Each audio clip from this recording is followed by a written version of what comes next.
through this. Easy for listening. I wasn't able to do it. Easy for dancing. I'm not a great lover of cats. That's my fear. You're a disgrace, you are. Not me. That's my fear. You're a disgrace, you are.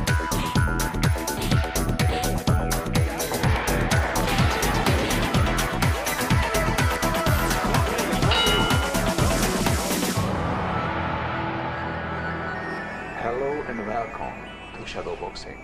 Today I got a real shadowboxer on the show. He's not a politician, he's just an everyday person, Scott Bartle. Scott, you took on the Australian government, as I understand. Yes. Apart from the government, you also took on the Queen and then also the Governor Generals of Australia. So what's going on? Tell us. Well, I suppose traces back to the importation of my Chevrolet Corvette from the States. That beautiful blue car. Yes, thank you. The first alarm bells sounded with the importation, trying to get the approval from the Department of Transport, which at the time I believed I needed. But it's usually just a routine thing. So Yep. what went wrong with your importation project? the guidelines that I was presented by the Department of Transport were seemingly straightforward. It asked for evidence of was the car modified to determine the year of manufacture, and if it fell before 1989, Yes. to be a classic or a historic, or whether it was after 1989, in which they'd class it as a newly manufactured car. So of course So mine which was category is mine yours? was yeah, well mine was 1959. It had some restorations done, and I Beautiful. argued it's a restored car. Yes. And I was citing from the guidelines that were provided, and ultimately those same guidelines that were quoted from on 2 occasions to refuse my import approval were pulled out from me and said, no, you can't rely on those. Now just that alone, to have it cited from and said, no, you can't import because of this paragraph and this paragraph, and then, no, sorry, you actually can't use that document anymore, it's not law, that was just... Raising the alarm bell for you. It certainly was. I heard that they got some problem with your air conditioning. That came a little bit later. Oh, later. Now, ironically, I only learnt about this air conditioning issue once the car was in Australia.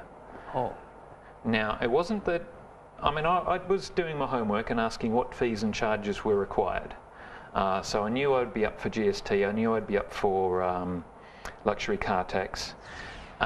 But my car arrived, and then I get presented with this other one for air conditioning, a pre-charged equipment license. Now, I subsequently found out that there's a lot of people who are actually paying mechanics to go and have the gas removed from their car in order to avoid having to pay this pre-charged equipment license. Yes. Or at least that's my belief of the situation. And so I went, what's this license actually going to do? I mean, if there are other guys just pulling the gas out, ultimately you're just going to go put the gas back in. So why do I need a license for that?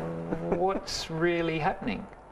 And so that was really what pushed me over the edge, that made me start questioning some of these other what? taxes. It's not the issue of the money, because you love the car, I believe. Sure. So if I like something, I really want to have it here. So I'm prepared to go and pay what I need to pay. So what have you find in this process alarming? Not the money side, because you can afford it, that's why you're doing it. Well, that was it. I literally had the check basically written. I'm happy to pay it. And what I started to find was that who I was going to be paying it to wasn't who I thought it was. Well, how is that? I mean, it's pretty simple, straightforward. We're paying the taxes to the government of Australia. Oh, that's not that simple. There's the starting point. So the first step for me, I actually came across, we look in the Constitution and you look at the name of government, and it clearly says on a number of different places, Government of the Commonwealth. So the Constitution, we're talking about the Australian Constitution, issued in 1900 Yep. in England. Yes, it's an act of the Parliament of the UK, and within that act is the Constitution that we use here in Australia. Looks like we've got a rule book for government. Yes. And in there we see the name for government, and I'm going, well, currently I'm getting mail from this organisation called the Australian Government, And the Constitution names this one? Government of the Commonwealth. It's not even similar. No. It is two different things. The Commonwealth appears to be the people. And so where we see these organisations where the Commonwealth is removed, it's like, is the people being pulled out of that group, that organisation, that thing. And if that's the case, I kept looking and I found the Parliament of the Commonwealth in the Constitution that specifically says there will be a Parliament known as the Parliament or the Parliament of the Commonwealth. And now how are we calling our Parliament? Currently in Canberra there's this thing called the Parliament of Australia. Again, the Commonwealth is missing. Not there. So what's going on in here? Well, Is this just playing with the words, or the words should have some meaning for us? One would think that the Constitution is a pretty important document, and that the words that are defined and laid out in there are pretty important. Should be followed. They even have a section in the back, paragraph 128, that describes what needs to take place or how you go about altering that Constitution. It shall only be altered in the following manner. And how can we alter the Constitution? Well, first thing is that the bill, or the proposed bill, has to pass through both houses of the Parliament.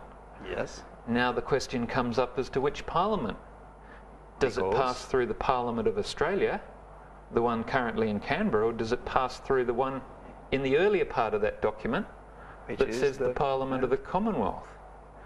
So there's a few little inconsistencies that are starting to stick out and go, that's not making sense. Let's start asking some questions. And all the way along, in my approach with Customs, for example, and various other ministers of the Australian government have been just to ask questions. About what? About whether the Australian government is legitimate or whether we should be looking for the government of the Commonwealth. But they may say to you it's insane to ask this question because it's rather obvious. We are the government, you are our subject, and you do what I'm saying to you, and that's it, end of story. And yet, what if they weren't?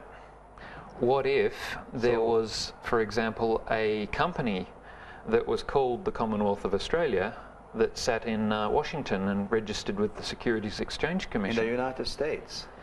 There appears to be an entity registered with the Securities Exchange Commission called the Commonwealth of Australia. In Washington, D.C., in the capital of the United States. Yeah. That sounds strange. And one can go to the Securities Exchange Commission website, sec.gov, look for company listings.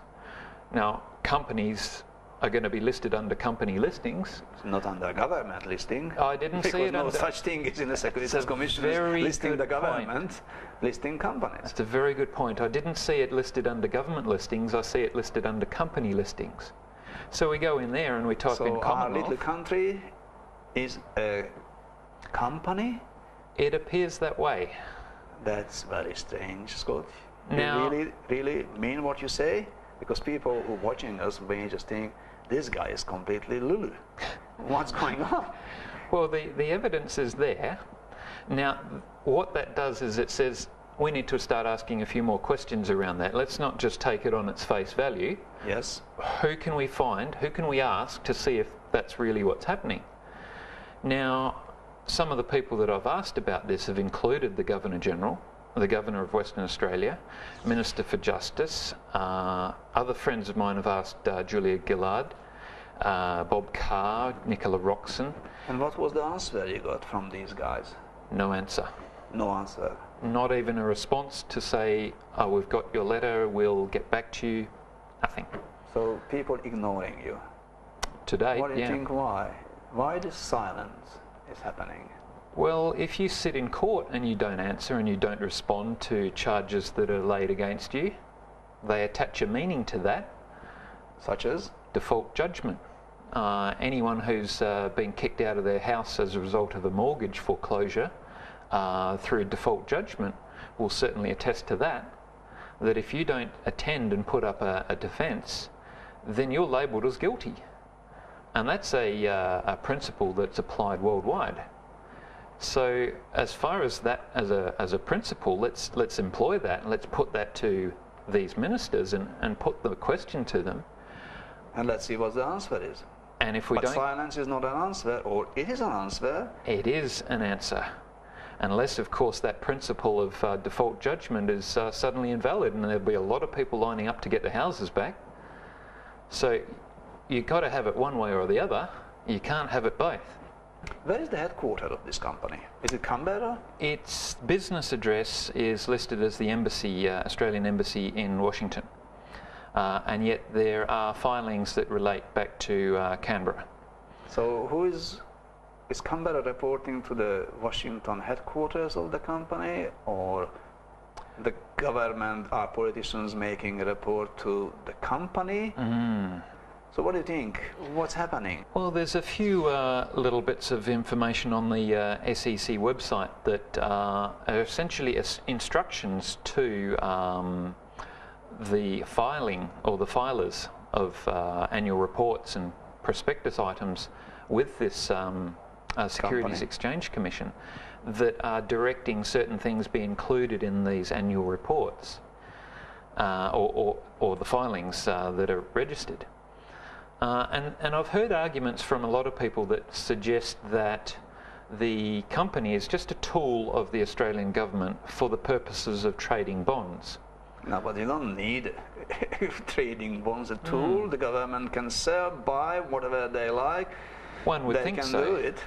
Scott, we have to go for a short break, but stay with us, because after the break we're coming back with much, much more with Scott.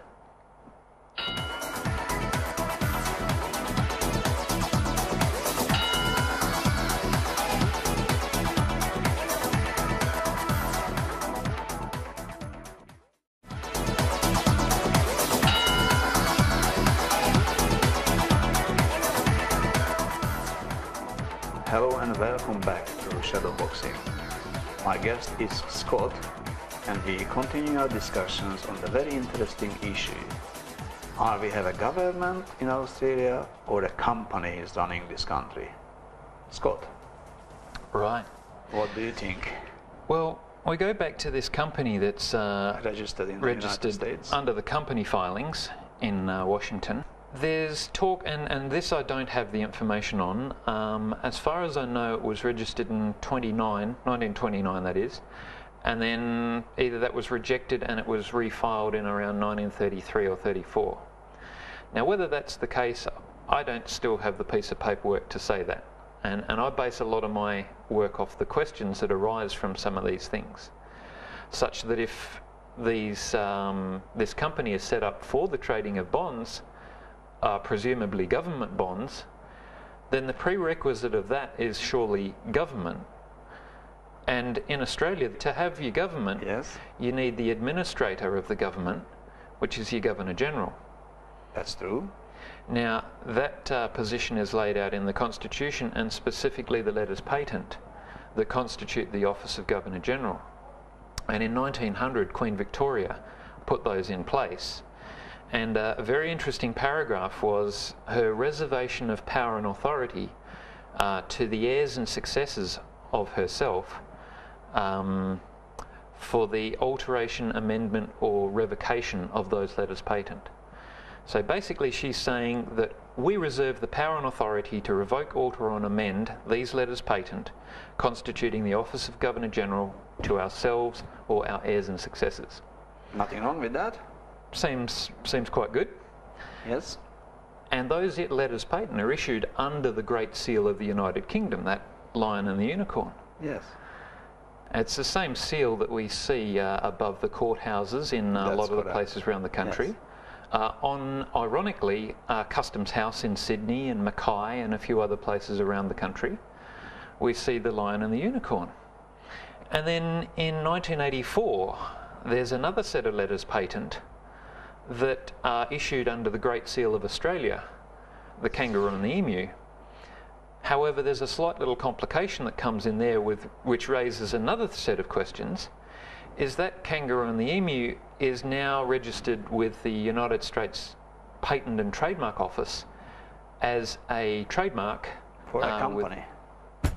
Well, at the moment I'd just see it as a trademark. Yes. Now typically you see companies like Coca-Cola register their trademarks, McDonald's register them trademarks. Yes. Companies ordinarily register trademarks. I don't see too many governments registering trademarks, in as much as they have, in theory, laws to protect against people using that. And in Australia, from my research of the Crimes Act of 1914, there's a paragraph in there specifically that refers to the passing off a mark or a seal as if Like it were a government? Yeah. Well, yeah. Then you have to go to jail. Yep. And you will. Exactly. So to me, the protection for using a seal that belongs to government and counterfeiting it in that sense, It's a crime. the protection is in the Crimes Act. I thought, well, So why do you need patented? don't need copyright or trademark No. registration. That seems to be the realm of companies. So there's a few dots to be joined in terms of these questions that are being asked. And so we go back to these letters patent of 1984 and go, well, why are they seemingly issued under a Great Seal of Australia that's a trademarked seal? Is that the royal seal that would put the royal representative in place, being the Governor-General? The Queen's representative would, I'd imagine, use the same seal as the Queen. That's correct. Is that really what's happening? Does the royals issue this document? And so my question has been to those in government and customs who still have my car, is were these letters patent of 1900 revoked by an heir and successor to the late Queen Victoria under the full reservation of power and authority that was reserved back in 1900? Because we're missing that. No one told us that's been revoked ever. Yep.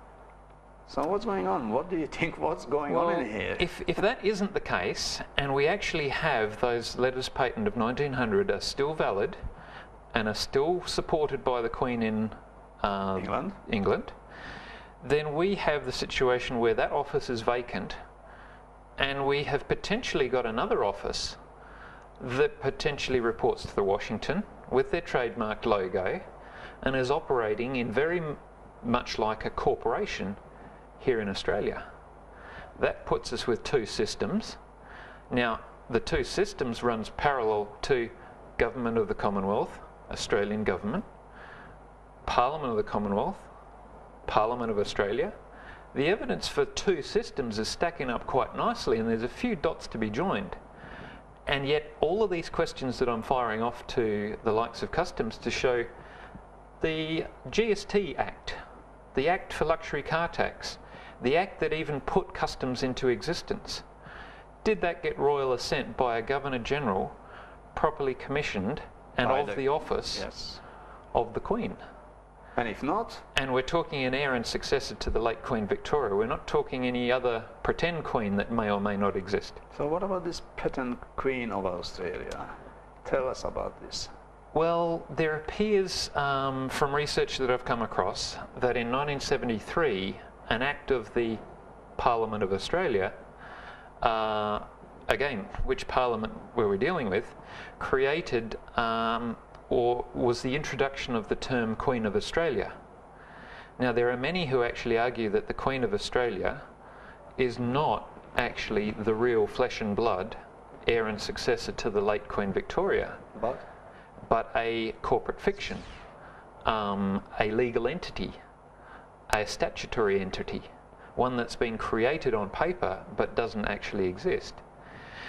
Now, this is all sounding really hard to believe in many cases, and you think, how is this possible? Wild, yes. It have is. to admit that. And it's like, what is really happening here? And again, put these questions to those in these positions of power, authority. Ask the Governor, could you please give me a straight answer to whether those letters patent were revoked? And you got no answer from them. Nothing.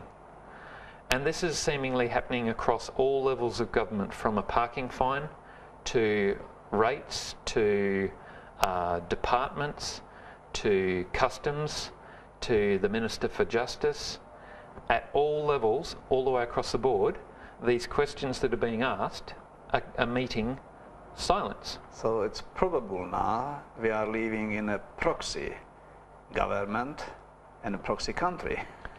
Well, if that principle of not getting any answer has any merit, which I believe it does, then yeah, that's exactly what it's shaping up like. So skeptics will say that it's all technicality.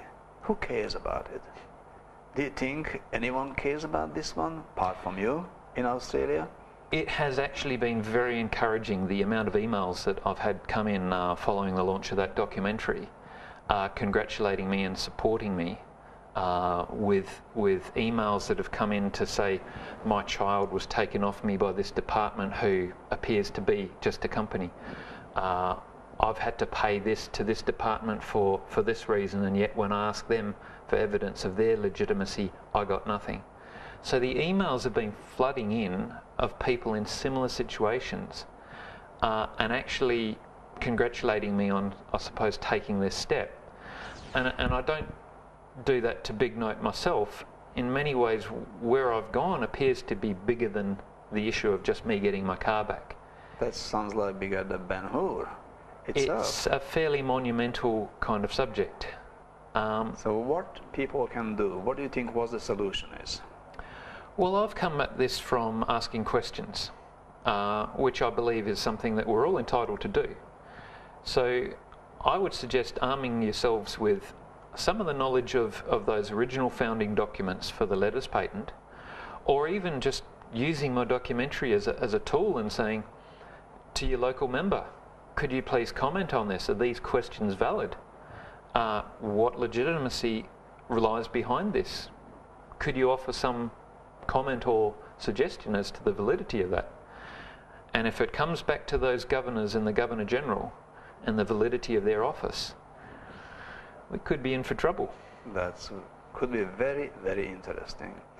But two last things, just quickly. One is, if we going to succeed and we became a republic, probably the whole issue is just go away. In many ways, yes.